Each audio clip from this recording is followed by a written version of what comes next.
I don't know what happened. It's a long time ago.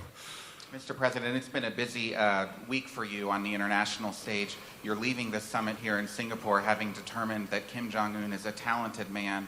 You left the G7 summit a few days ago in Canada having determined that Prime Minister Trudeau is weak and dishonest. What do you say to America's allies who worry that you might be jeopardizing our long-term alliances and who worry that you might be treating our historic friends as enemies and our historic enemies as friends? Well, first of all, I think it's a very fair question. I had a very good meeting with the G7, and I left the meeting, and I'll be honest, we are being taken advantage of by virtually every one of those countries, very, very seriously. Now, the United States, because of bad management at the top, because of presidents that didn't care about trade or didn't understand it or whatever reason, for many years, with China being obviously the most successful at it, but the European Union is second, 151 billion we lost. They were represented at the meeting. And we're being taken advantage of on trade. Canada does have very big advantages over us in terms of trade deficits. We have a big trade deficit with Canada. I was reading where, it's actually a surplus. Not a surplus. It's either 17, but it could actually be 100. You know, they put out a document. I don't know if you saw it. They didn't want me to see it, but we found it. Perhaps they were trying to show the power they have. $100 billion a year loss with Canada. They don't take our farm products, many of them. They charge what was 270%, but somebody told me the other day that a few months ago they raised it to 295% for dairy products. And it's very unfair to our farmers, and it's very unfair to the people of our country, the workers, the farmers, the companies. And we are not able to trade. They have tremendous barriers up. They have tremendous tariffs. So when I put in a countervailing tariff just to get us up a little bit so the balance isn't so much, it's like this.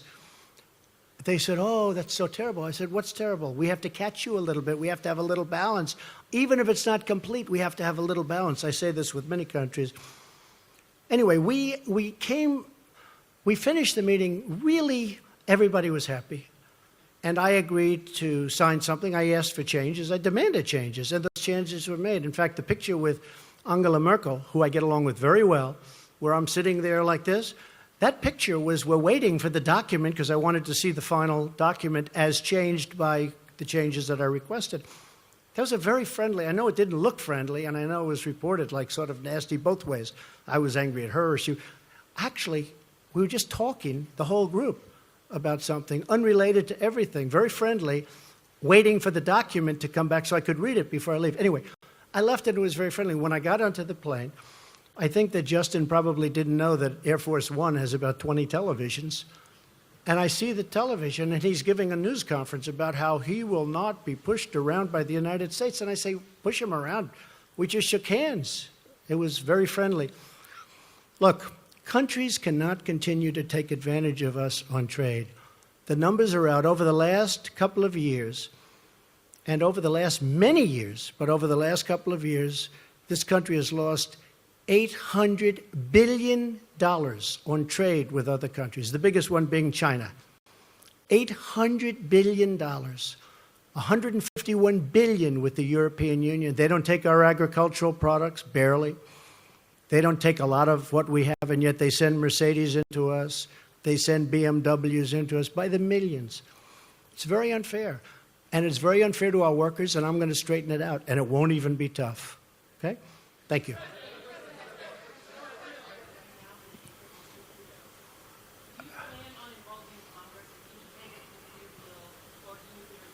I would like to involve Congress, yes. And no, I have a good relationship with Justin Trudeau. I really did. Other than he had a news conference that he had because he assumed I was in an airplane and I wasn't watching.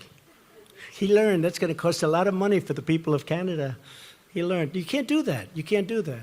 We left. We had a very good relationship. I've had a good relationship with Justin. I have a good relationship with all. I have a very good relationship with Angela Merkel. But on NATO, we're paying 4.2%. She's paying 1% of a much smaller GDP than we have.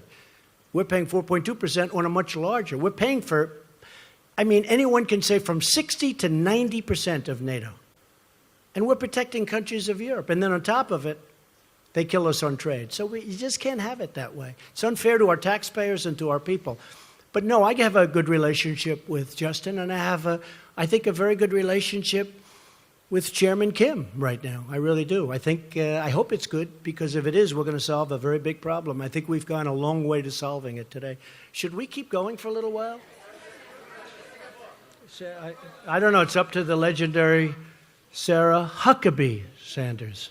Should we keep going, Sarah? Okay, we'll go. Well, I don't care. Hey, it just means we get home a little later in the evening, right? Yeah, go ahead. Sure, go ahead.